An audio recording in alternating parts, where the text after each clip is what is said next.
അല്ല ഇതെന്തിനാ ഞങ്ങൾക്ക് തരുന്നേ? ഞങ്ങൾ ഈ ടിക്കറ്റ് ഒക്കെ വിൽക്കാൻ നടക്കണോ? കഴിഞ്ഞ പരിപാടി നന്നായി നടത്താൻ പറ്റിയില്ല. അതിനിടയ്ക്ക് ചേട്ടൻ കേറി തലയിട്ടില്ലേ. ഇത്തവണത്തെ പരിപാടി ഞാൻ അങ്ങ് കലക്കും. ഇത് പരിപാടിക്കുള്ള ടിക്കറ്റുകളാ. ഇതൊക്കെ ആര് വാങ്ങാനാ?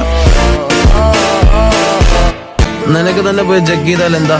ഞാൻ വല്ലാതെ ടയർഡായി, അതുകൊണ്ടല്ലേ. നീ മാത്രമല്ല, ഞങ്ങൾ എല്ലാവരും ടയർഡാ. പക്ഷെ എനിക്കുണ്ടായിരിക്കുന്ന ക്ഷീണം നിങ്ങൾക്ക് ആർക്കും അത്ര ഉണ്ടാവുന്ന എനിക്ക് തോന്നുന്നില്ല. ഇതുപോലെ ഞാൻ മുമ്പ് കേട്ടിട്ടില്ലല്ലോ. ഞാനാണ് ടീം ലീഡർ, അപ്പൊ അതിന്റേതായ റിസ്ക് എനിക്കില്ലേ? അതിനിപ്പോ നിന്നെ ഇവിടെ ആരെ ലീഡർ ആക്കി? ഓക്കെ, ഞാനെന്നാ ഇനി ചൂണ്ടി എറിയട്ടെ. ഇതെന്താണ്? ഇത് ഞാൻ നമ്മുടെ ഭീകരന് വേണ്ടിയിട്ട് സ്പെഷ്യൽ ആയിട്ട് ഉണ്ടാക്കിയ ഫുഡാ. അതല്ല ഞാൻ ചോദിച്ചത്, എന്തിനാ എന്റെ രൂപത്തിൽ ഉണ്ടാക്കിയിരിക്കുന്ന? അത് വേറൊന്നുമല്ല, നിന്നെ കണ്ട അതിന് കടിച്ച് തിന്നാൻ തോന്നുമല്ലോ.